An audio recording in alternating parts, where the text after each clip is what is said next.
All right, good evening, everybody. We're going to go ahead and get started. We don't necessarily have a quorum quite yet, but nonetheless, we're going to go ahead and get started. We'll move forward on items that don't require a vote. I know. There we go. All right, so we don't have a quorum necessarily, but we're going to go ahead and get started, not take action on any items that require a vote, but we can go ahead and get started on items that, as I said, do not. So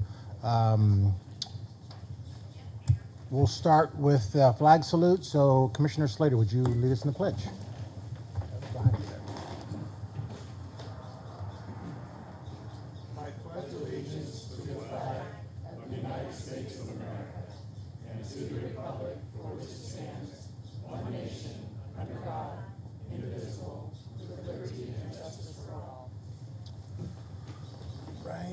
Very much for that. So just a quick reminder, the microphones are sensitive. The idea is to press the button when you need to speak and then turn them off immediately thereafter because the batteries will die if you leave them on. So just a reminder for everybody.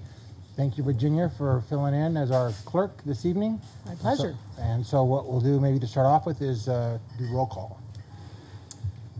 Chair Villegas. Present. Vice Chair Natoli is not. Commissioner Wynn. Commissioner Burgess. Commissioner Thompson. Here. Commissioner Cott. Here. Commissioner Sandin. Here. Commissioner Nakanishi. Commissioner Biaggi. Commissioner Slater. Here. Commissioner Musi. Here. Commissioner Kim. Commissioner Ross. Commissioner Moffett. Commissioner Roberts. Commissioner Bush, Senator Galgiani, and we don't yet have a quorum, but we will soon, I'm sure. Okay, that sounds good. Yeah, I think, Eric, you confirmed with enough folks, so maybe the evening will move on. All right. We have six present currently. Traffic in Clarksburg is, don't start that now. It is harvest season. All right, so we will take public comment first. I don't have any slips to speak on items that are not on the agenda, but within the Commission's jurisdictions. Is anybody here intending to speak on items that are not on the agenda? Seeing none, then we'll dispense with Commissioner Burgess. Right. We have Commissioner Burgess. All right, so now we have a quorum. Biaggi? Perfect. All right. Yes, right here. All right. Perfect. Now we have a quorum of 8. Perfect timing. All right. No problem at all. All right, so that takes us to item 4, which is our consent agenda. Everybody's had a chance to take a look at the agenda with the consent items. Are there any questions or any items to be removed from consent? All right, we have a motion by Skip. Ron, thank you very much. Commissioner Watt. We have a second by Commissioner Card. All those in favor, please say aye. Any opposed? Any abstentions? Seeing none, that motion carries unanimously. Thank you for that. And that takes us to our DPAC report by, let's see, so Mark Pruner. You'll be presenting your DPAC report? Oh, I'm sorry. Skip right over your report, Eric. Yeah, I think I did that last time too. I don't know what that's about. So Eric, you want to do your report first?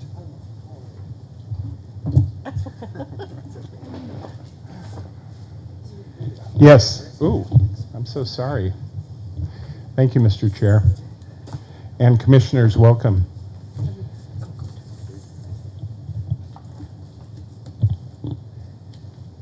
Focusing on a few items in my report. First, a little update on the National Heritage Area. We are slated to execute a cooperative agreement with the National Park Service. That is a precursor to receiving federal funding. We expect that there will be a federal appropriation or a federal fund amount of $150,000 to support the efforts for working toward the management plan in the federal fiscal year, which begins October 1st. Of course, we don't have a federal budget yet. That's subject to change, but if past years' federal actions are any indication, we will be expected to receive that amount sometime after October 1st. The Commission may recall that at your May meeting, you reviewed and approved a scope of work for a request for proposal to help us prepare program and management plan development for the NHA. We're going out to bid with that again, as perhaps even as early as next week. We did not have response to the first round. We've received some input from prospective consultants that will enable us to improve our proposal. And I expect that by the time the Commission meets in November, that we will be able to report on that and perhaps even seek Commission approval for awarding the grant, depending on what amount the proposal comes in at. The final item I'll report on regarding the new National Heritage Area is that our Heritage Area lead, Blake Roberts, and myself will be taking a rare trip outside of the Delta, all the way to Santa Fe, New Mexico next month for the Alliance of National Heritage Areas Fall Meeting. This is the nationwide organization of heritage areas, a great opportunity for us to learn best practices from other NHAs throughout the country.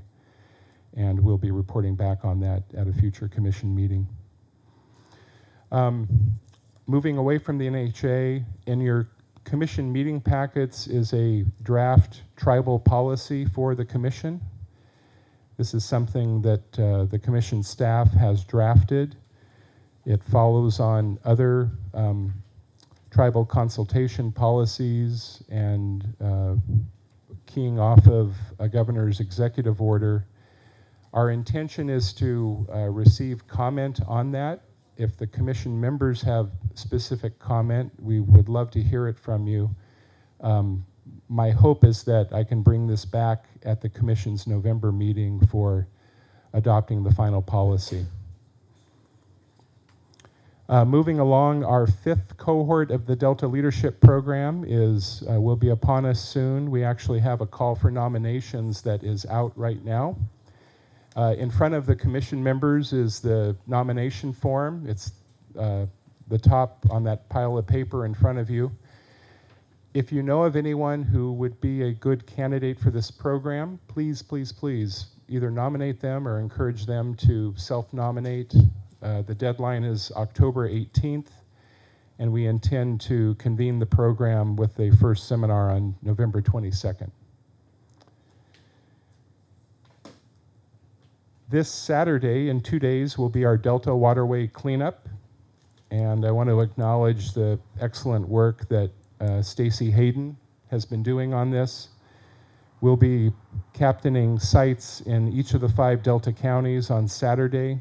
We'll be in West Sacramento at the Antioch Marina, Buckley Cove in Stockton, Rio Vista, just north of the city along the Sacramento River, and the buffer lands in Sacramento County near the regional sand plant.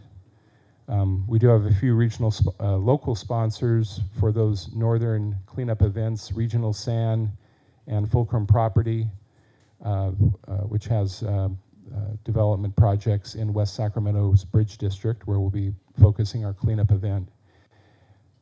Still time to sign up or get the word out to people who might be interested in that. It's always a fun day out on the river, and I think we'll have good weather for it this Saturday. The Great Delta Trail Eastern Blueprint Report. This is a precursor to the Great Delta Trail Master Plan. And Jeremy Terhune, our commission lead on trail efforts, has pulled this together. It's out for comment. We're hoping for comments in the next few days. I think we'll even accept them beyond Sunday, September 22nd, if they come to us. So this follows on the release of the Western Blueprint, which covered Contra Costa and Solano counties. The Eastern Blueprint covers San Joaquin, Sacramento, and Yolo counties.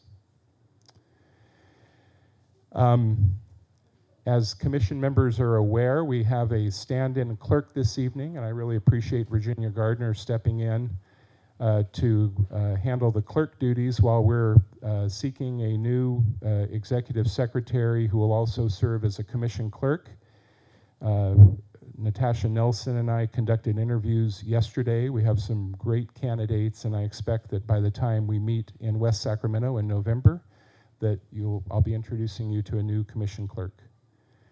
And then we also have a new student assistant, Jonathan Singh, who's assisting us during this transition. Very light month or 2 months on land use projects, but I can tell you more, or at least Blake can if you want to know more about the Grand Island seepage cutoff wall and our comments on those. A few items that are not in my report I just want to mention briefly. Most of the commission members, I think, are aware because they've been invited to participate, but this Secretary Crowfoot is convening a Delta roundtable, doing that jointly with the Delta Counties Coalition and Supervisor Natoli in the lead. And that will occur on Monday morning in Walnut Grove at Gene Harvey. Just today, the Design Construction Authority, the entity that is moving forward with planning for Delta Isolated Conveyance, held its monthly meeting and approved the formation of a stakeholder committee. And I'm sure that some, both commission members and maybe people in the room were at that meeting this afternoon and heard that discussion. We can certainly talk more about that if you have questions. And then finally, I wanted to mention to commissioners that I will be on a 2-week vacation beginning October 25th. I just want to give an early heads up. I'll be back in advance of our commission's November meeting, and we'll be working to get most of that agenda set up before I do depart on October 25th. The end of my report always includes upcoming events in the Delta that we always encourage commission members to take note of. And then, of course, the financial summary over the past 2 months is included as well. And I'd be happy to answer questions about any of these items. Are there any questions or comments regarding anything that he's provided this evening? I do have one question, Eric, on the tribal consultation policy. Mm-hmm. Do you happen to have a list of who all has been contacted? And the reason I ask is I just want to make sure that November 1st is a quick turnaround for folks who maybe didn't see it or didn't see it to the last minute, and you're looking for comments. And so I just want to make sure that if the goal was to ensure that they get it in their hands with enough time to respond, Yes. that we verify that that has happened versus assuming hearing nothing is an answer, which might not always be the case. Yeah, no, I'm glad you queued me up for more information. We do, and Melinda Doran is our tribal liaison lead for the commission. We did compile a good list of tribal representatives based on an earlier communication regarding our proposed update of the land use and resource management plan. So we've already sent out letters to those contacts. We'll be doing follow-up with them as well. With the land use plan, we offered up opportunity for consultation. There was limited interest in that. We'll redouble those efforts with this tribal policy. Our proposed policy is pretty in line and consistent with the California Natural Resources Agency policy and other examples. So I don't suspect that we will have a lot of comment or concern about it, but we'll make sure that people have received it, have the opportunity to ask us questions, and of course to provide any comment they might want to provide. Right, good enough. Any other questions, comments? Seeing none. Let's see, the DPAC report. So item 6 is where we're at now, the DPAC report, the charter amendment, and then the appointment to the DPAC. So we'll start with Mark Pruner's report, right? And then Eric, you'll explain the other 2 items.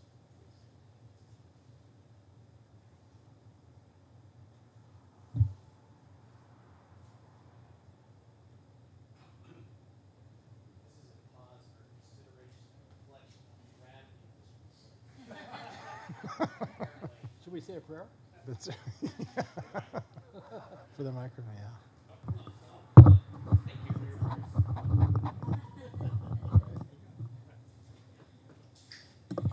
Jeremy gave me some instructions on how to operate the equipment, but rightly so, he didn't trust me to properly press the button and hold it down for the correct amount of time.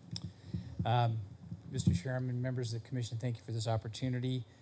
The commission, the DPAC, Delta Protection Advisory Committee, your advisory committee met on September 4 in Walnut Grove and held our customary 2-hour plus meeting. You might wonder what we talked about for 2 hours. Actually, it's quite entertaining, and ask any of you to come and join us. You're always welcome. It's always a good time. And I want to underscore, even though it's not on the agenda, that when we requested a number of months ago that Erik provide us with a report of commission staff activities, he's done that. And I think and I speak for everybody unanimously, deeply appreciates the thoroughness, the thoughtfulness, and the extensive outreach of programs that's engaged in by staff on behalf of the Delta. So I want to thank Erik once again. I know I did last time, but I think it merits a further thank you. You can see from your packet, item 6, what we did. I'd like to move to request that you adopt the changes that we proposed in the charter. Just teeing this up and recalling past discussions, since it will be 6 years ago from this May, the Delta Protection Advisory Committee was reappointed en banc, which is a good idea at the time. In general, virtually every one of the class with some changes were reappointed 3 years later. There have been a number of resignations or changes, and new people have been replaced. So what we have now in terms of the term and spacing and timing of the population of the committee, we have kind of a scattergram approach. And so what we've wrestled with for a period of time is to try to consistently create 3 classes so that ideally, perhaps with your permission and with your consent, that you consider every May who the appointments are. This regularizes the process and moves us from a period of en banc with scattergram appointment process to a consistent pattern. The idea further would be that if there are changes in the membership through resignation or otherwise, that those people would be appointed to fill the remaining portion of the term of the individual that they're replacing. So it wouldn't be any disruption in that process. We have, after much discussion and working with Erik, attempted to create what amounts to a transition phase from our current system over to the new system. And I hope that system expresses itself in the written word that you have in front of you. Certainly that was the intent. If there need to be modifications, I'm sure we can come forward with those with your consent as appropriate. So as a first order of business, if it's in order, I would like to ask the commission to approve the modifications to the Delta Protection Advisory Committee charter that you have in front of you. There's one other change besides the adjusting in the term and the terms and the appointment turnover, and that is to add an advisory committee member from the Indian tribes. We acknowledge that we may have some challenge, but we're up to it to try to find somebody to fill that spot and to provide consistent input to your advisory committee. Mr. Chair, that would be my request in this item. Any questions of Mark's report or his request? And then Erik will fill in behind that. Any questions? Nope. Yeah, commission members, the requested amendment of the charter was approved by unanimously by the DPAC members. My request to you is, and I think this could be done in a single motion unless there's a reason to break it out, is to both approve the amendment of the charter and then the final item on agenda item number 6 is to consider an appointment to DPAC. We do have a seat that's currently expired. It's held by Kathy Bunton. A little bit more about Kathy is in the commission meeting packet. She's currently a DPAC member. She's been a graduate of our Delta Leadership Program. And after conferring with the chair and vice chair, it's recommended that she be reappointed to a 2-year term so that we can get on this proper scheduling with and staggered terms for the DPAC members. And I'm trying to put my fingers on the staff report. I believe it would be for a term, almost a 2-year term. It would be for a term expiring in May 2021. And that would fully begin the process of getting all of these appointments on a staggered term where they're coming up in May of each year, and there's 5 appointees each year that are up for reappointment or a new appointment to that seat. So that's the recommendation, Mr. Chair. And Mr. Chair, if I could speak in favor of that in term for the reappointment of Kathy, she's been a consistent meeting attender and participant, has consistently provided helpful and positive comments in the process.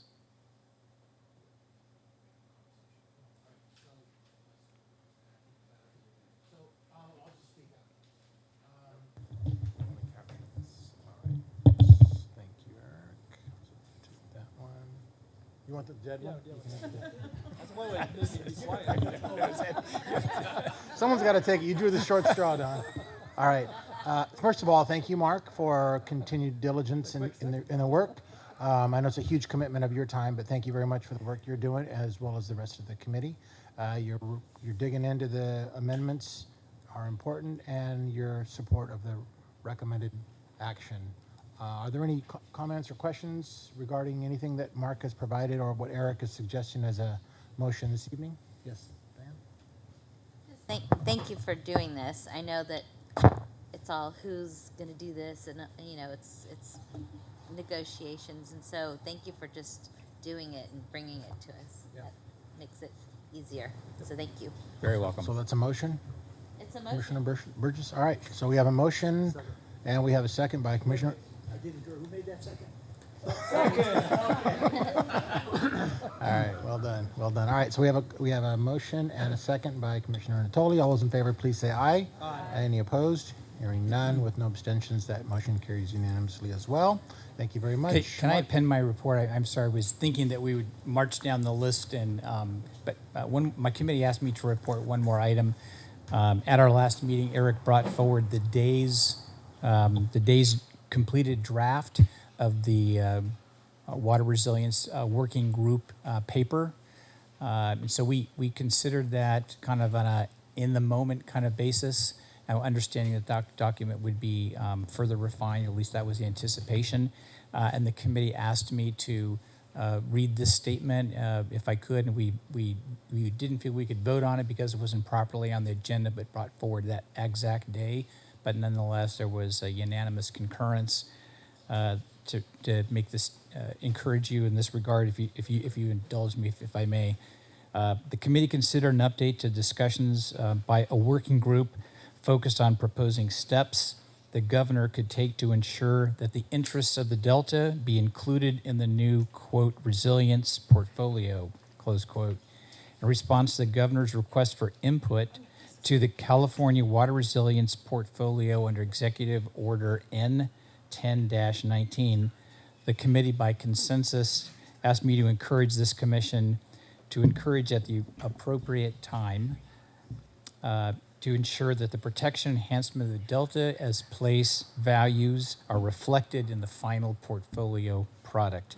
Although the governor's staff has received initial input by various stakeholders, it's ongoing, et cetera, I think there might be additional opportunities for the commission, perhaps through some action or other direction from the commission to make sure that it's through review and presentation of recommendations to the portfolio team and process, and I know Ms. Vogel is here as well, that the Delta's place values be center place and be absolutely incorporated into every aspect of the governor's water resilience portfolio plan, and we would make that request again unanimously of this commission. I'm sorry we don't have any more specific, but we were kind of operating with about an hour's notice or so and wanted to be as nimble as we could and reflect our unanimous view. Thank you very much. For pending. All right. So, thank you. Yep. Thank you, Mark, again. So that takes us to item 7, which is the presentation on the governor's water resilience portfolio. And so, good evening, Nancy, and welcome. Thank you. Can you hear me okay? Ooh, Perfect. that is kind of loud. Okay. Thank you, Mark, for teeing up my presentation. And thank you to everyone. I know, Eric, you were involved in the great set of recommendations that were submitted just a few hours ago by an interesting group of, I don't know, what do you think? Was it 60 plus stakeholders, I think? Pretty diverse cross-section of people who worked together to craft suggestions for us as we try to pull together the governor's water resilience portfolio. So my apologies to Chuck and to Dawn and to Skip, who have heard me talk about the portfolio and what we're doing. So I'll try to make it quick, but I do respect what Eric told me, which is you can't always assume that what you think is common knowledge is common knowledge. So Okay, they probably forgot what you said, so they can hear it again. I'm kidding. But what's more important is there are folks here who probably have not heard it, and Yes. I do think it's important that you lay out precisely what you think the public needs to know, because there's bet. probably nothing more important that I can think of in our lifetimes that we're going to be doing as public policymakers in trying to figure out what a water resiliency portfolio looks like in California. And so I think it's critically important. So please Yes. take the time that you need, because I think it's that important. I appreciate that, Chairman. Thank you. I really do. So in April, oh, we do have, okay, thanks. I didn't think there would be PowerPoint. So which one do I click? This one? I'm an idiot about this stuff. Okay, so in April, Governor Newsom, well, first I should say in February, in his State of the State address, Governor Newsom gave us clear direction on water, and he said he wanted to move away from the old binaries of north and south, farmer versus fish, and ag versus urban, et cetera. And he wants to look for collaboration. And the April executive order set forth, it's pretty succinct, but there's a lot packed into there. It basically directed the Natural Resources Agency, which is where I work, the Natural Resources Agency, the California Environmental Protection Agency, and the California Department of Food and Agriculture, which is where Jenny works. And Jenny's been living this daily, thank you, whenever she can afford the time, to work together to craft essentially a set of state actions that would be the administration's water policy going forward, but would be geared towards creating a water resilient California. And if you think about that, you got to do that by region, because the regions of California are so different. And so we've been focused quite a bit on what does regional water resilience look like. And to me, that means come flood, come drought, given all the uncertainty we've got with climate change, how can we be positioned at the regional level to make sure we don't have people going without water in year 3 or 4 of a drought, and that we don't have folks having their property destroyed or their lives lost in floods. And we've got sea level rise to contend with, average warmer temperatures, which are going to change lots of things from agriculture to urban heat, et cetera, that we need to contend with, and water runs through all of it. So these are the agencies that are working together. Our hope is to account for, in the actions that we come up with, the fact that the state is expected to grow by 10 million more people in the next couple of decades, and that average temperatures could be as much as 5 degrees warmer. And that unleashes lots of climate chaos, of course. The things we're thinking about include the fact that the Sierra snowpack, especially in the northern Sierra, is going to be greatly diminished, the scientists tell us, over the next few decades. We're in the midst, as a state, of implementing pretty historic laws that were passed or enacted in 2014, the Sustainable Groundwater Management Act. Groundwater is connected to everything, and in those parts of California where you had overdrawn basins, folks are coming together at a local level, pulling together their groundwater sustainability plans and agencies, and over the next couple of years, the state will be reviewing those plans. The goal is to bring those basins into sustainable levels of pumping and recharge by 2040 to 2042. And again, greater population is another stressor. And I think most people would agree that the system we have right now, which is pretty much based on regulation, hasn't been working all that well for fish and wildlife. And there's a need for more tools beyond beyond regulation to make sure, especially in the drought years, because we learned a lot from the 2012 to 2016 drought. We learned quite a bit about how ill-prepared we were to protect a lot of streams around the state. Part of the governor's executive order asks for us as agencies to pull together an inventory and assessment of many different things, and that includes the existing water supply around the state, and we're doing this by regional level, existing and projected, also statewide. We're considering climate change effects by region. We're looking at water quality, surface water quality, and groundwater water quality by region. And then we're also, and this has been a beast, as you might imagine, inventorying state water programs. State water-related programs. There's a lot of them at the State Water Resources Control Board and the Department of Water Resources. And we've also got the Delta Stewardship Council, the PUC, Food and Ag has a couple that fall into the inventory and assessment that we're pulling together that ideally you'd be able to look at that and say, okay, here's the name of the program. This is what it's supposed to be doing. This is a rough estimate of the resources devoted to that. We also need to, in the report that we hopefully publish by the end of the year, also give updates to the public on the efforts that have been underway for a few years now to craft voluntary settlements with water users on the Sacramento and the San Joaquin rivers and the tributaries. And that would be knowing the folks, water users are talking, knowing that the State Water Resources Control Board has the regulatory authority to step in and to require flows for the sake of fish and wildlife and under other public trust values on those rivers that could be more extreme than what can be accomplished with a voluntary settlement that also incorporates not just flow, but habitat and restoration and other things that would be good for fish and wildlife. And then another thing we have to offer an update on is the work of the DCA, which Erik just mentioned in his report, and the effort to modernize Delta conveyance. So a lot of people have asked, well, how are you doing the inventory and assessment? We don't have a lot of time. We have this came out in April. We really got to work in May. We hope to have a report done by the end of the year. Fortunately, much of what we needed has already been done by the Department of Water Resources. In July, DWR published its Water Plan Update 2018. Yeah, I know, it's actually 2019, but it takes a lot of work to get these every 5-year plans out. But there's a lot of information in there that we're going to be relying upon.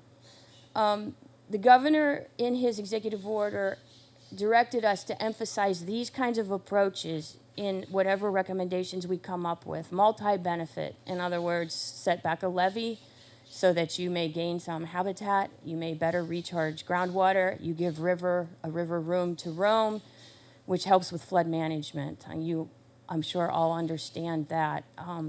Natural infrastructure, we get incredible ecological services. We don't really know how to quantify those, so sometimes we take them for granted, but the forests and the floodplains and the wetlands and the aquifers are crucial to our economy, our society, our well-being. The governor also asked us to embrace innovation and new technologies. That's hard for me. I'm a technical idiot, as John knows. And as I mentioned, regional approaches. Another thing that's we've been spending a lot of time thinking about is integration across state government. We're getting lots of input from the public and stakeholders, and again we hear, why do you make it so hard for us to get grant funds and permits for multi-benefit, multi-partner projects? We're thinking hard about how that could be fixed.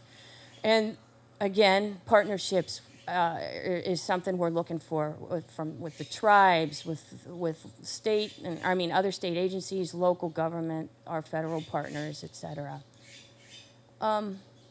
So what does regional resilience mean? We spend a lot of time thinking about that, and what are the regions, on whose scale, who draws those lines, right? Do you draw lines? Maybe you just let folks come together in an ad hoc fashion. And again, like as I said, resilience to me means that you've got the ability on a watershed or bigger scale to respond to disruption or natural disaster. So the state ideally, in the water resilience portfolio, we'll be putting out those actions that at the state level we can do, things we've got in our control, the resources we've got at the state level that will help foster regional resilience. And that's what I'm hoping you all can think about, because the Delta, as you know, is unique in so many ways. And you've got climate change effects that create vulnerabilities both upstream and downstream. And there's no other region like you. And we'll talk about some of the processes underway that I think will help start to assess those risks. These are some of the things we've been asking people to think about as we go around the state with public meetings. We've had about 20 public meetings everywhere from Palm Desert to Redding to Wairika and San Luis Obispo, et cetera. And people have been great about offering input. But you can see, I won't read the questions here, but we are focused on how we can better integrate protection of fish and wildlife into our water management system. What are the barriers that the state can remove that will help encourage people to cooperate across watersheds, et cetera? And flood, in particular, I'm hoping you folks have recommendations to offer on flood. It's one of those issues that the PPIC describes as a fiscal orphan. So I'm interested, given the flood issues you've got here in the Delta. So we're pulling together our water resilience portfolio now. I would welcome anyone to email me at input@waterresilience.ca.gov. We've got a website there, just waterresilience.ca.gov, with more information. Don't feel like you have to submit anything that's fancy. Just give me your ideas in an email, send it off. That's all that matters. I got stacks and stacks of it that I read every weekend when I've got the time to really absorb it. And we're trying to sift through it and pull out all those best ideas. There are also a couple other things underway. As Erik mentioned, my boss, the Natural Resources Agency Secretary, along with Dawn, has started quarterly meetings of a cross-section of Delta interests, where I hope flood and invasive species and lots of other issues of concern in the Delta can be discussed, besides conveyance and the state's plans there. The Delta Stewardship Council is kicking off a vulnerability assessment. I assume you're aware of that work, and they're going to need stakeholder help. And it would be great if folks get involved early on to make sure they're looking at the right things. And that I'm told that process could take about a year. And I think that's really important. They'll be looking at the best science out there on sea level rise and how the hydrology will change and what effects that may have in the Delta on the levees, the flood risk, salinity, et cetera. And then I understand the DCA's got its own stakeholder process as well. That I'm not directly involved in that, but I'm hoping there's information out there. And the governor in February, in his State of his State, he did talk clearly about water, and one priority he mentioned that we will include in the water resilience portfolio is safeguarding conveyance of all the water from the Sierra and Cascade that flows through the Delta. So that's moving along separately from the water resilience portfolio, but they're complementary. I think from the perspective of the governor, the water that is moved by the projects, the federal and state projects from the Delta, is so important to so many regional water supply portfolios that we would be undermining regional resilience if we were not to focus on making sure those vulnerabilities are addressed.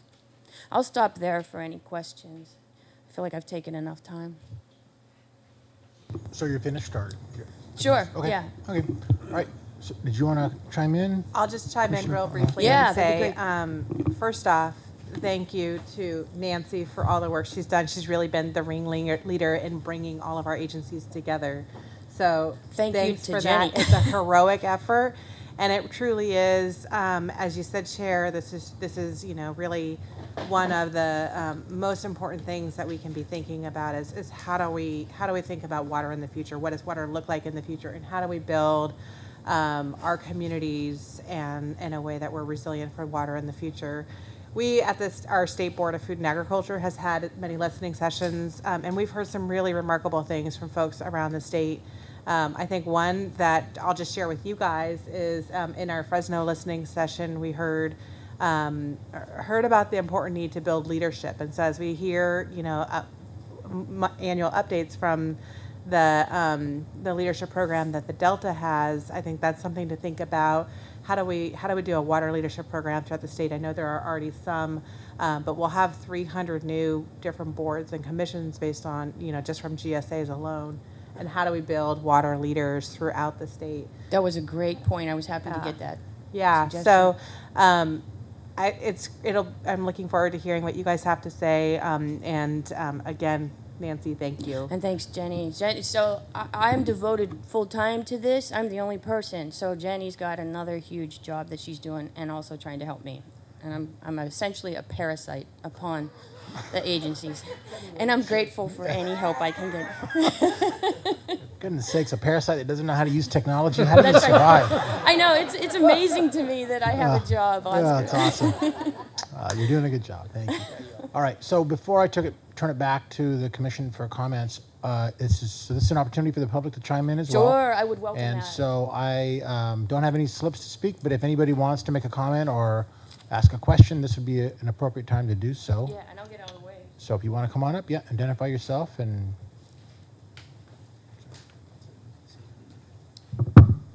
Hi, my name is Nikki Seward, and I know some of the people on this commission. I have a marina and RV park in the Delta region, not too far from here, on Steamboat Slough. And I am particularly interested in this subject because I've been following the water reports from DWR for a lot of years. And there was reference to 2013 water plan was used for the baseline data for the 2018 or 19 water plan. That baseline data was incorrect. I brought it to the attention of the modelers of DWR, and they did make a correction. They just didn't do errata or tell anybody that. So during the water fix hearings, the incorrect data was being used again. So now I'm a little concerned that a really important project where you cannot come up with a good plan if you don't start with correct baseline data. And in particular, the data that was wrong, that was reported wrong, was the outflow out of the Delta from years 2006 to 2010. And I have the documentation of all of this. I don't say something if I don't have my proof. So I just would like to know. I have emailed DWR many times, and maybe you could help me. I would like to see what is the baseline data being used, because if they're using the correct data, then we're good. If they're not, then that just needs to be corrected so we can move forward. So I'm just asking that this commission or whoever, if I could be, I've sent probably 10 emails asking for that baseline data, because now it goes through 2015. I would like to see that flow data and just make it sure it's correct. That's all. I've tried to find it online. I can't find it. Otherwise, I'm really glad the governor is doing this. It's so important statewide to assess what's really there, what's really being diverted, and make decisions based on the truth. That's all I'm asking. Base it on the truth. Thank you. Right, well, thank you. Anybody else? So seeing no other public testimony, we'll return it back to the commission for comments, questions, suggestions. Chuck?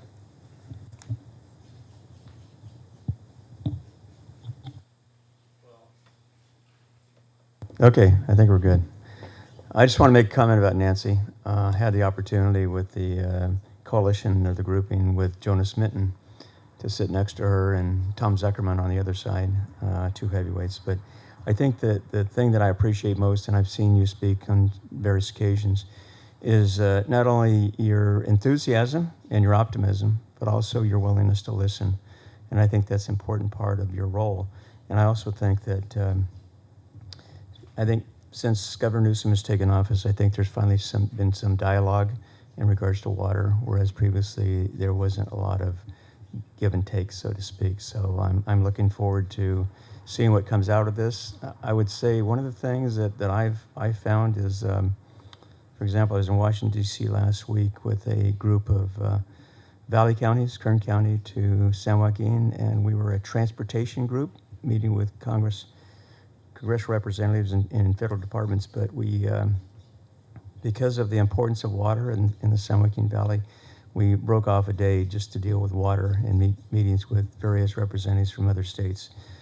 And the reason I bring that up is because when we started this policy council back in 2010, which on transportation, we didn't talk about water because back then there was certainly a division between the North and South San Joaquin Valley.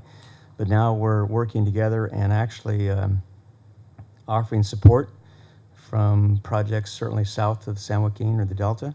And we're working with other regions within the state, even the mountain counties and the watershed, et cetera. So I guess I'm optimistic that there's more discussion in regards to how we can resolve this issue for the future, as opposed to just having a one topic discussion, which unfortunately has occurred in the past. So anyway, thank you and good luck in your continued efforts.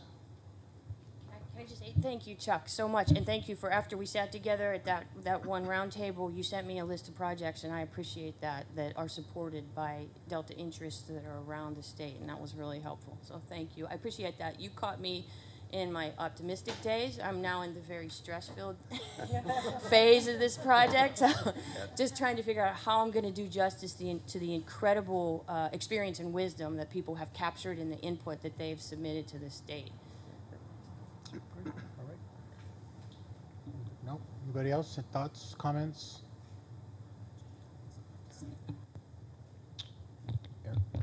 Mr. Chair, if I might, and I appreciate Commissioner Wynn mentioning the portfolio recommendation group, which in addition to Commissioner Wynn, Vice Chair Natoli, Supervisor Kathy Miller from Stockton, I believe that Commissioner Slater was participating as well.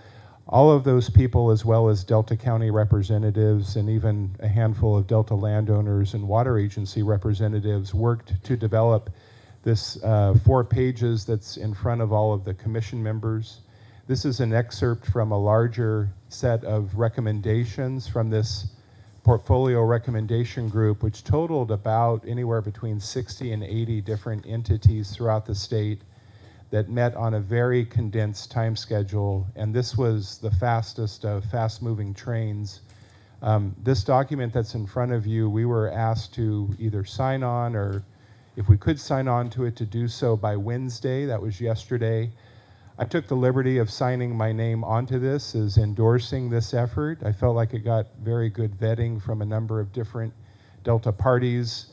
I didn't read anything in there that made me anywhere near cringe. It's actually a very well-written set of recommendations. It is joined by a number of other recommendations in topic areas such as diverse water supplies and what you do with the watershed lands, human right to water, those type of issues. But this was the one that I did sign my name onto. I hope I wasn't stepping out of turn in doing that, but I did want to make sure it was available to commission members. That was transmitted to Nancy Vogel today, and I know that she'll be working through that, and hopefully we'll be seeing much of this incorporated into the ultimate portfolio that's released. But I did want to let you know this is in front of you. It's the second of 3 handouts that's in front of all the commission members. Any other thoughts or comments regarding the presentation? Skip, were you trying to, you're leaning forward? No, just repositioning. All right. Well, Mic works. Go ahead. it does now. I'll say a couple things. First of all, thank you, Nancy, for coming. I know you've been working incredibly long hours to try to distill and to grasp a lot of what's coming at you.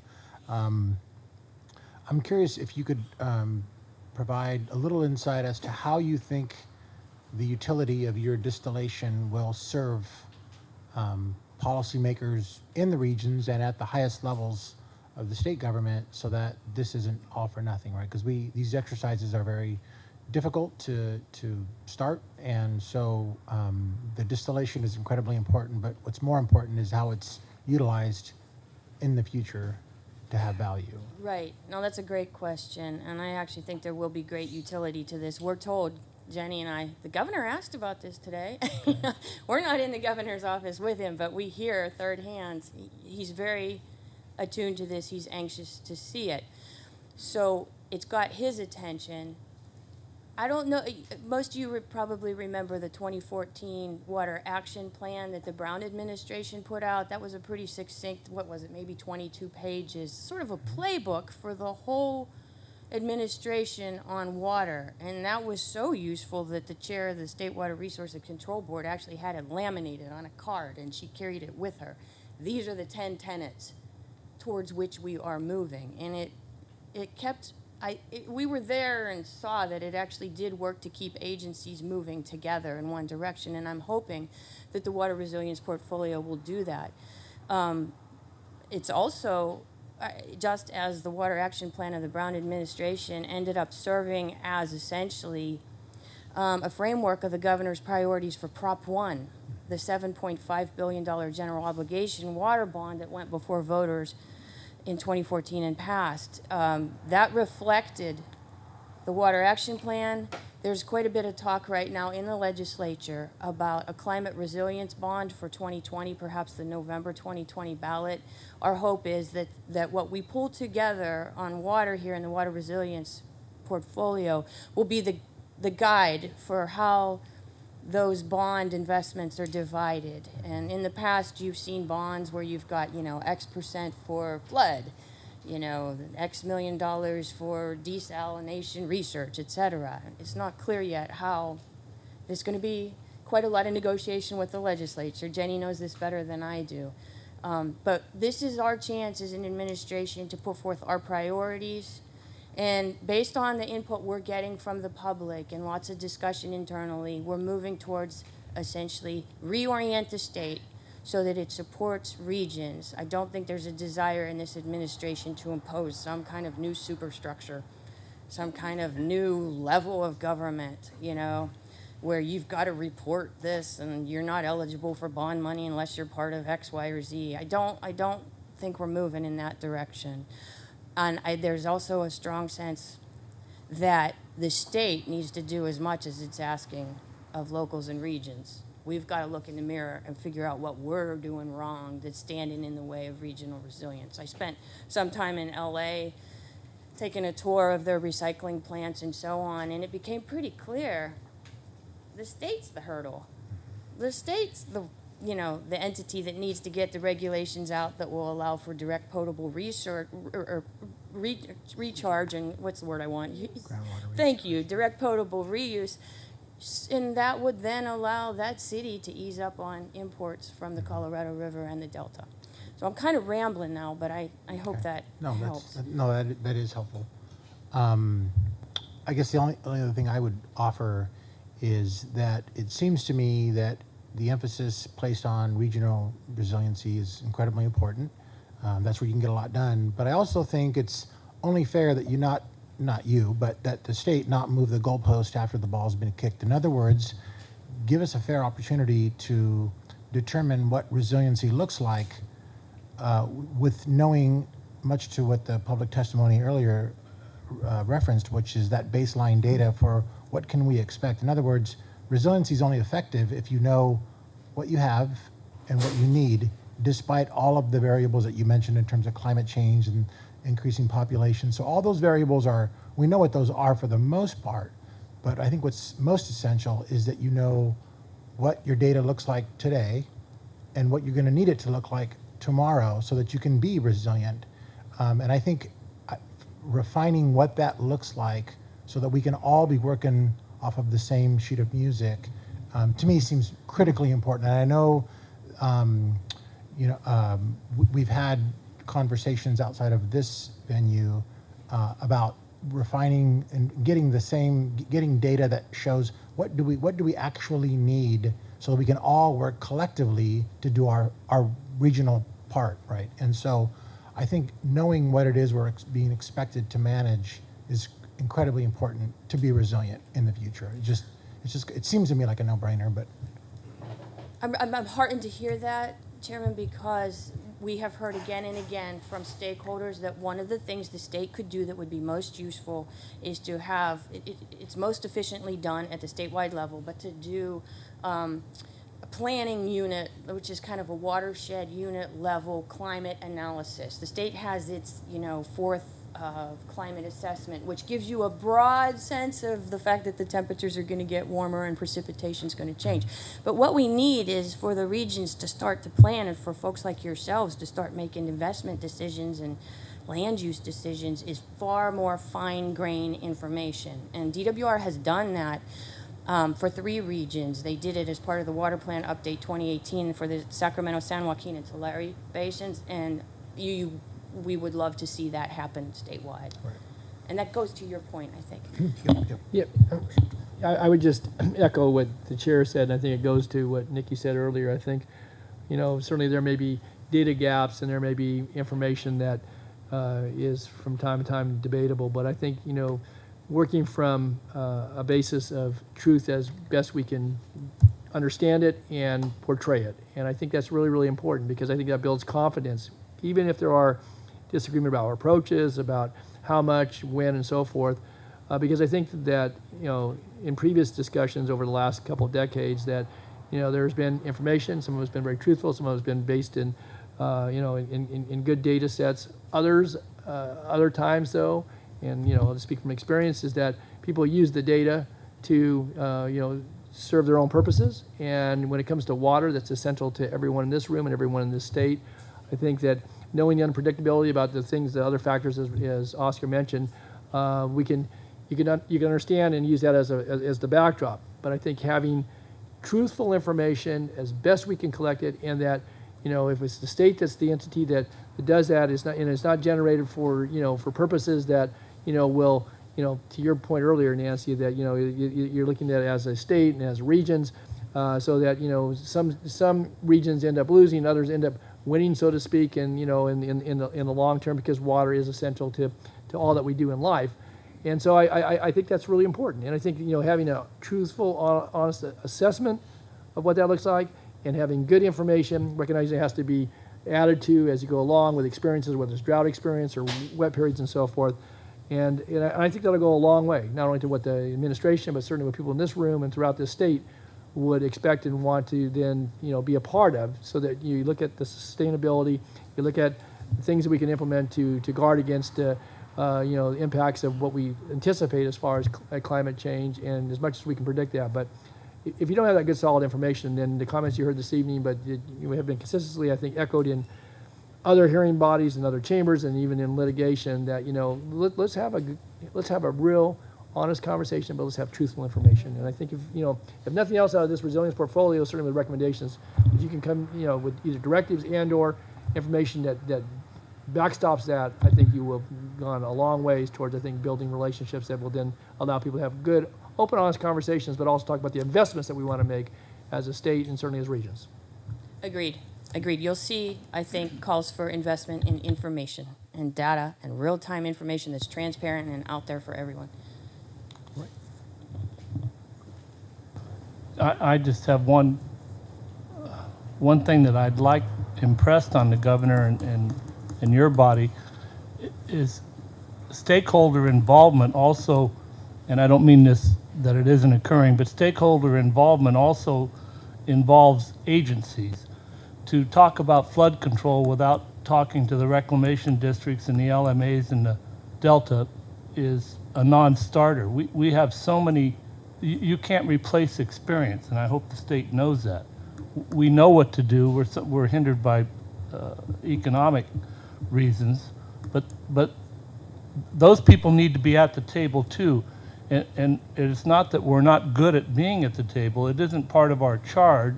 We're not a paid, say, an LMA or even the North Delta Water Agency, the South Delta Water Agency, Central Delta.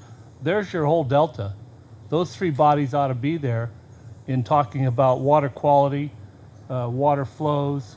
And again, I'm not saying they're not there, but the average Joe would be blown away by what is mandated and what is already in law and what is in a North Delta contract to circumvent a lot of frustration. If they're there at the beginning and they know, the people know what we're up against, it'll eliminate a lot of time. And those agencies actually by law aren't allowed to go lobby, but ask us and we can tell you more than you care to hear probably. So I think it's important that the state knows they may not be sitting at the table, but they should be.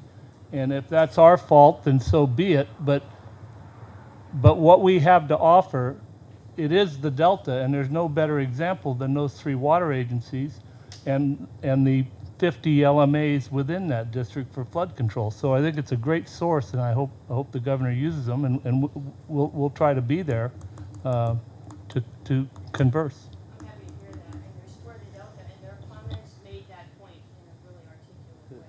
And use the experience that's in the Delta. I'm hoping you folks will get involved in the Delta Stewardship Council's vulnerability study, which will then be followed by an adaptation study, because I think your expertise there will be crucial. We're involved. Good. Yep, it's good. It's good. Thank you, Mr. Chair. You know, over the last 6 years, I've been pretty critical of the last administration. And I say that because I want to contrast the way this administration has dealt with local government. Local government is an important part of the solution. And I think Governor Newsom has recognized that. You know, and what was unfortunate, we were singularly focused on fighting a twin tunnel, and we lost all the opportunities that could have happened had we all been at the same table. So that's what I'm hoping, that local government, along with our reclamation districts, the folks that really know what's going on in the Delta, can work with the administration. And I think Secretary Crowfoot has shown that this administration is ready to sit down. So I'm ready to go to work. I told this to Secretary Laird. I don't think you believe me. So we're moving on from that. That's an inside joke. Yeah, well, we got it. We got it. Yeah. All right. Thanks, Skip. Thank you. Anybody else? Any other comments? All right. Seeing none, thank you very much, Nancy, for your presentation and your hard work. Right, we took public comment, so we're good on that. So that takes us to item 8, which is the presentation and consider endorsement of the Delta Channel Restoration Program Problem Statement. Eric? And Mr. Chair, as John Herrick is coming to the microphone, this problem statement was included in the commission member packets. And if any commission members need that, we do have a few extra copies.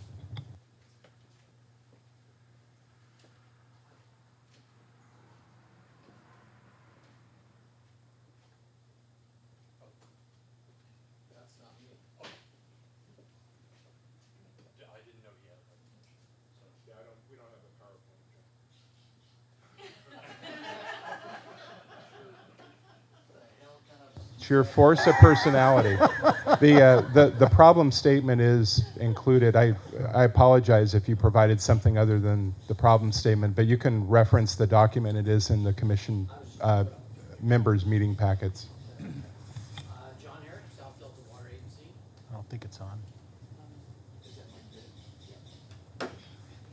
We really do want to hear from you. Yeah, we do. I can leave now. That's a pleasure for it.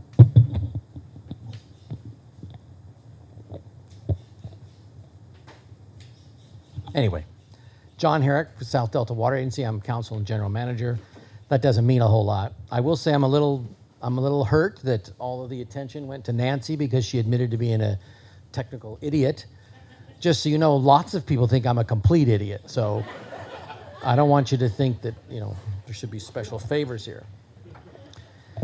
Anyway, in your packet, the thing that I provided, if you go to the back, there are certain pages, and I'd like to start with that. And if you just look at those pictures at the back of that, you can see very, very shallow channels, shallow water channels. Now, I'm the person that the local diverter calls when those conditions exist, and they say, John, there's no water in the channel. Well, of course, there's some water, but they can't irrigate. And so I say, well, let me see what I can do, which, of course, is nothing. Now, let me back up a bit. Why do we have this problem? The South Delta, although it's a transition area from above sea level to below sea level, the channels are below sea level, which means no matter what happens, at low tide, there's normally water in the channels. So we have water availability absent other conditions. Now, if you can picture the South Delta, the San Joaquin River comes in from the south, and you don't have to be an expert on the South Delta, but we have Old River breaking off and then hitting west and then north, and off of Old River's Middle River. So we got 3 channels going from the south part of the South Delta into the center of the Delta. So if you pull out your Delta Atlas, you can look at those channels and say, the tide flow, generally, on Old River is about 2,000 CFS, and on Middle River it's about 1,000 CFS, and on the main stem it's about 2,000 CFS. So that's the basis by which we examine things. The flows that come in and out, how much water gets to what place, and that's based upon, right, the cross-section of the channel at every node or every place along the thing, and those cross-sections calculate the area and then the volume of the water and how fast it goes on the tides and what happens. Now, picture those channels not being that deep anymore. And that's not a guess. South Delta paid for the bathymetry last year, and we saw in a lot of places a significant difference. Now, that didn't happen overnight, but it happened. And so if you go to Middle River, where we have problems, one of your board members irrigates downstream of the part I'm talking about. Middle River, the model shows 10 foot deep channel right there, okay? The soundings show a 1 foot deep channel there. Now, what does that mean? That means instead of this much volume moving forward on the tide, mixing constituents, providing an amount of water, all sorts of things staged, instead of that 10 feet, 8 feet, it's down to a foot sometimes. That's a huge volumetric difference. So if we have those sort of siltation issues in the 3 channels that feed the South Delta on the tide, what happens? You might be getting some huge number less of volume reaching the southern part of the South Delta. Now, the hydrodynamics are complicated, obviously, but the tidal flow, when it comes, it has a certain energy, right? If there's a blockage, it doesn't push its way through the blockage. The whole system just adjusts, and whatever amount can reach over the blockage it does. It doesn't compensate some other way to fill that area. So that's what leaves us with these areas with this shallow water. And this has been going on for a number of years, and I work with DWR very closely, and I call them up and we say, hey, there's this, and they said, well, the data shows you're fine. They said the modeling says you got plenty of water there, and our gauges show where the water is. Well, if this is where the water is and the channel's now 6 feet higher, that's a big difference. So I wasn't here to address the point that Ms. Seward said, but that's one of the issues about an examination of what's going on is the models that calculate the flow, quality, and stage in the South Delta are absolutely positively wrong. Now, they're in a process of updating those, and I was just at it was probably half a year ago, with the DWR and all the modelers, a lot of very competent people there, and they assume that within 18 months or so, they'll have DSM-2, the model that I'm talking about, updated. The most recent data they'll have in there is from 2014, I think, because that's how the system works of reviewing things. They can't update right away. So we got this huge problem. So anyway, let me add one more thing to you. I'm not here to criticize DWR or the Bureau, but I normally do. But when I said we have a 10-foot channel, okay, and so a certain amount of water is moving by there on the tide. The modeling, the old modeling, shows that, okay, sometimes, depending on how much is being exported, a foot or 2 of that tide is taken off by the export pumps. That's okay, that's anticipated. So that means you were lowering the water, volume of water going through there by 2 feet times whatever the width of it, okay? Now, if you raise the channel up like this, that 2 feet, which was taking, I don't know, maybe a fifth or a sixth of the volume, might now be taking a half of the volume. And so you end up with this conflict between me and the farmers and DWR and the Bureau, which is, look, you can't export those volumes if some of our channels are going dry because you're intercepting the natural flow back and forth, okay? And their response is, that's up to them, the response is, if you need to dredge a channel, go dredge a channel. Well, of course, a farmer or a reclamation district can't afford a multi-tens of $1,000,000 dredging project because of the endangered species problems. You got to do all the CEQA work, all sorts of things to do. Even just dredging around your own intake is not a solution, because if you've got a few miles of channel where it's silted up and you dig 5 holes periodically in it, what happens? The shallow part over here runs into this hole, and so this guy is now worse. So that's the problem. So a few years ago, when one of these egregious examples happened, and that's a guy calling me in December of 2017, he said, "John, I don't have any water." And I said, "What do you mean I don't have water?" So I go up there and look, and there's no water. I mean, there's literally no water. His intake is in a little hole itself, and then there's silt until you get 20 yards over there, which is the main part of the channel. This channel should be 8 feet deep. He should have no problem. But that's the situation we're in. So using my keen intellect, I said, look, if we don't address this, these guys go out of business because the siltation's not getting better. Complete idiots like me used to think, okay, well, we have high flow years, you know, it cleans the channels out, does that. Wrong.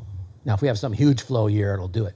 But the high flow years just means the area where the water sloshes back and forth and the silt drops out, that just moves downstream a little bit, right? Higher flow in the San Joaquin pushes that sloshing a little farther down. But generally, it's all in the same area no matter what the flow is. So it just keeps getting shallower and shallower and shallower.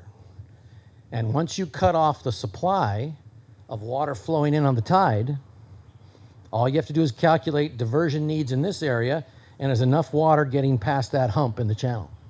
And it's not. And so we've got an irrigation district on Pescadero Track that for the last 10 years, it's a constant battle every summer.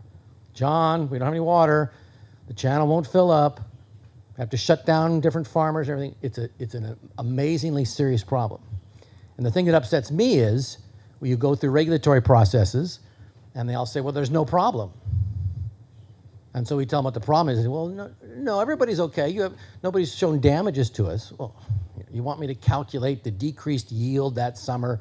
Yeah, it's just nonsensical. Anyway, so after a couple of testy meetings, the Water Master's office was nice enough to get involved, and DWR politely saying, well, we'll adjust our exports when export goals are met, which means they didn't adjust their exports. And the Bureau said, Mr. Herrick, that's very interesting. We'll think about that. And I said, well, excuse me, but this is a tort. You know, you're interfering with these people. And the Bureau's answer to that was, well, John, do you know how difficult it is to sue the government?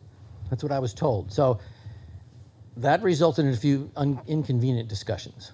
But we kept at it, and eventually some of the exporter staff people recognized the problem, because this siltation problem is only exacerbating the conflict between the exporters and us. We'd like to work those out, but it's just getting worse because I'll have to be complaining, I'll have to be suing. If somebody can't irrigate, his livelihood's over, literally. So anyway, that process began almost 2 years ago, and it included me, the Water Master's office, DWR staff, the Bureau staff from San Luis Delta Minota Water Authority, and counsel for Westlands. And so everybody kind of got on the same page about something needs to be done. Now, nobody wanted to say it's my fault and I'll do the job and I'll pay for it. But so we got together, we worked out this problem statement, which is what you were given in your packet. And the problem statement just kind of goes over what's going on. Now, my focus, of course, being the South Delta Water Agency's attorney, is the farmers, generally. But as you can see on the front page of the problem statement, if you start having little or no water in the channels, you affect all of the beneficial uses, right? Middle River this past summer, we had high flows this year, right? Middle River this past summer, in the beginning of July, I got calls where they couldn't operate the pump at Undine Bridge on Middle River. And when I went out there, was going to meet somebody, I was taking pictures of it, some guy came walking up the middle of the river. The water was right here. And first I didn't know whether he was going to shoot me or something, but we had a nice conversation. He was a fisherman, and this is just anecdotal, of course, but he says, my boat's stuck back there, and I was just walking back to my truck. And so I started talking about the conditions. He says, well, there are no fish here. Well, of course there aren't. The water's this deep. The water heats up. What happens when water heats up? Dissolved oxygen problems, algal growth, hyacinth and Nigeria growth. It's all these things come together and create problems. Now, how do you solve this? Well, it's a big, huge hurdle that, I'm probably not qualified to tackle, but that's part of my job. So we have this problem statement, and right now all the parties that were involved in it are trying to get other organizations, other agencies to say, that's a good idea. We're not trying to get people to say, dredge everything, the environment be damned. This is a starting point. It has to be done to protect all these beneficial uses.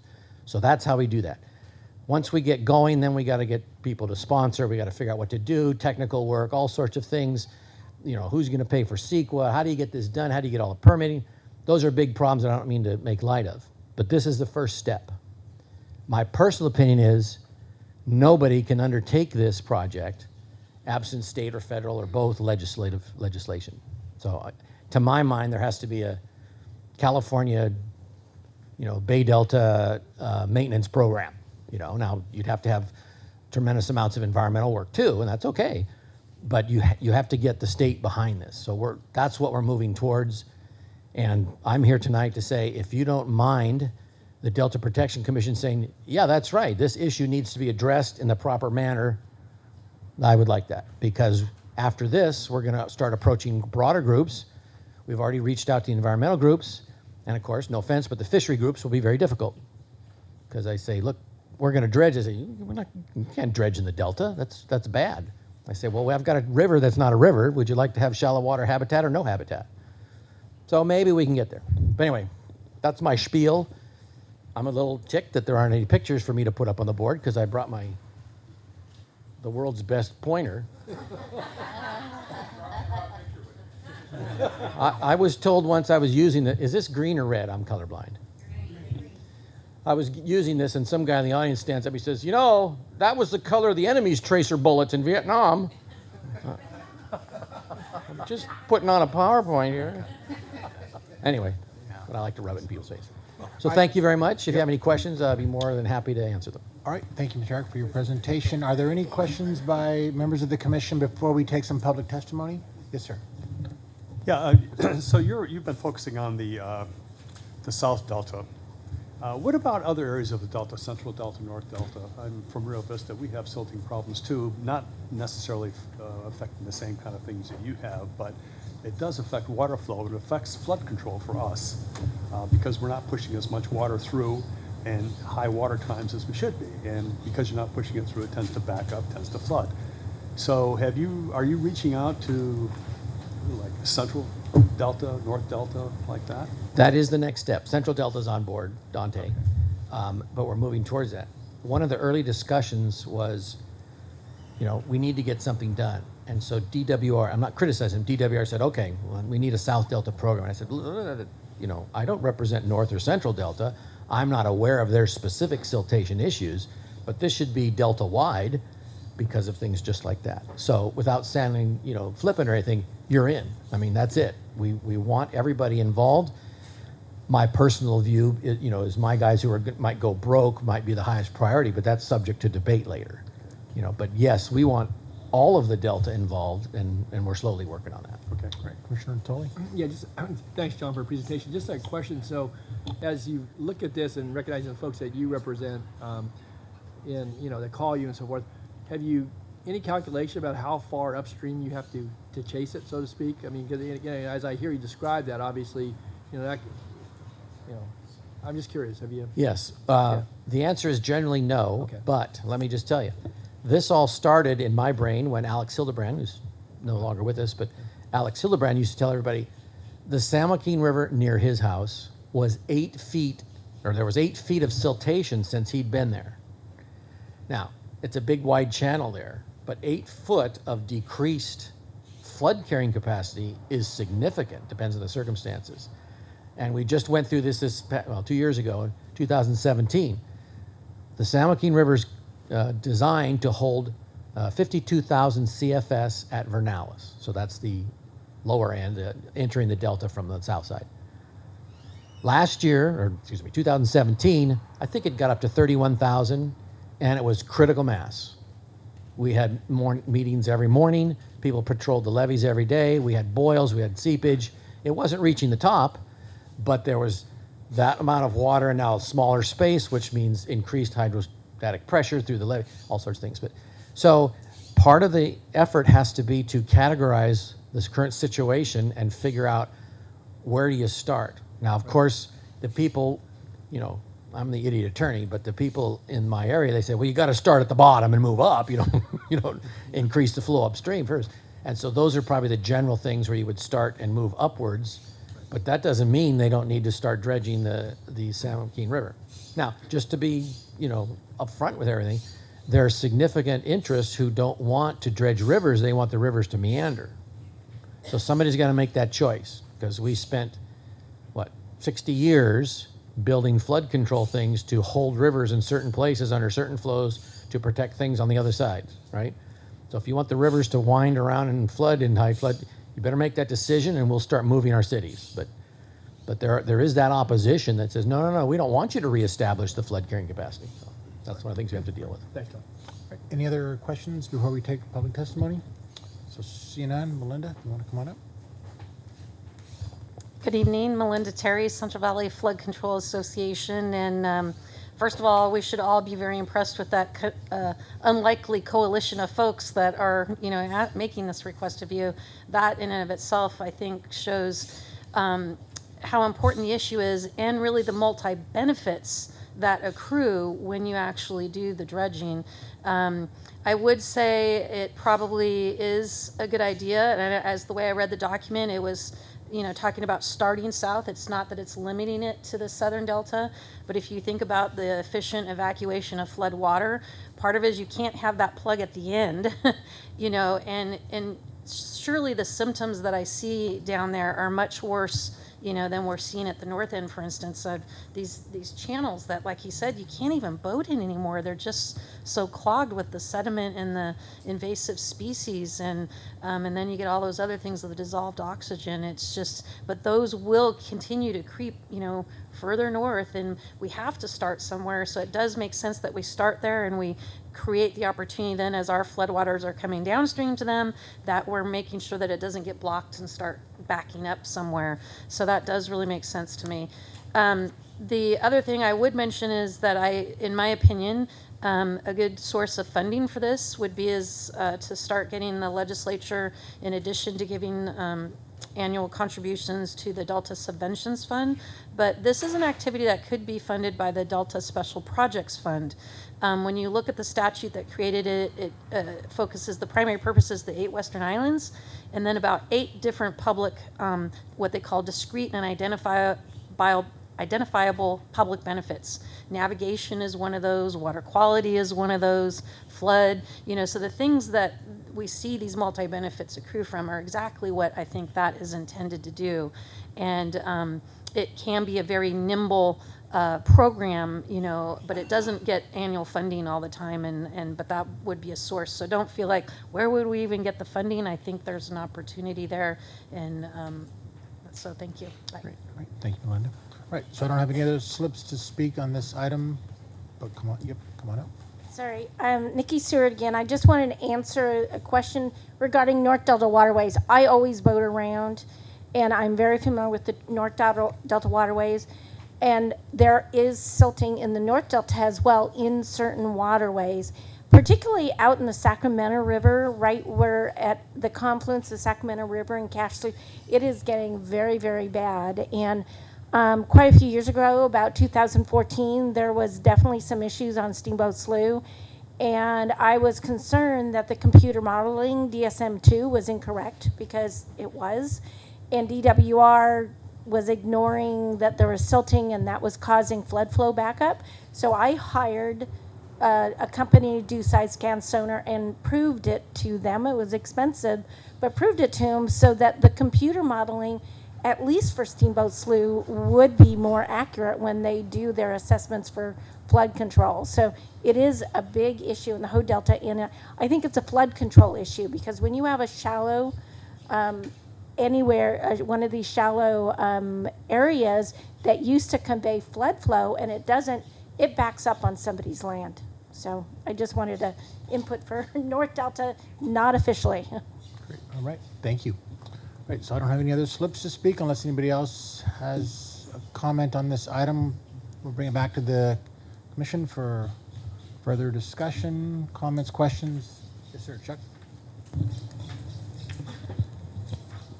Well, I appreciate what John's doing. I would just share a couple of issues that I've been encountered. One is the California Aqueduct near Avenal has 2 foot of subsidence, which reduces the maximum flow to 80%. So that's one of the areas where obviously we need some work. During the atmospheric rivers back in 2017, I had a constituent who was complaining about being flooded by his neighbor. Long story short, at Calaveras near Alpine Road, I went out to look at it. Well, at that particular point, the river is probably about 40 feet wide. It was a forest. It wasn't a river. And therefore, it backed up because of the high water flows and flooded his neighbor's property, went across Alpine Road and destroyed his cherry orchard. So my point is that when we met under an emergency order that the county imposed to address these potential flooding issues, we have 52 reclamation districts in our county, and there was probably about 35 of them at the first meeting. And what they said is they haven't been able to really, you hate to use the term dredge, but clean their levees, and in many cases the levee or the silt had gotten to the point of the levee itself. So when John talks about, this particular flows, everybody talks about, CFS, whatever, but that's not a reality, because these particular estuaries are clogged, and therefore it does cause flooding. It does cause water to go places it shouldn't be, and therefore we do incur flood damage, unfortunately, to property owners. The other part of it is going to the Farm Bureau and announcing that we, the county, would assist them in regards to any kind of blockages that they had, whether it be a property owner like a farmer or whether it be a low reclamation district. They were reluctant to do anything, and this was the common comment I got from most individuals, is they were deathly afraid to do anything for fear that they would end up at jail or have their property seized, etc. And so I think one of the things we need to work on is a collaboration with property owners and reclamation districts and irrigation districts and everybody involved, and really clean this up. The last comment is I was on the American River Authority at one time, which is El Dorado, Placer, and San Joaquin counties. And one of the questions that came up was in regards to Folsom Lake. And the question arose is the sediment or basically the increasing height of the bottom of the lake. And my question was very simply is, well, why don't they, especially since it was dry at that particular point in time, why didn't they clean it up? And the comment back was, well, because there's all kinds of stuff that ends up in there and they would damage the environment, whatever.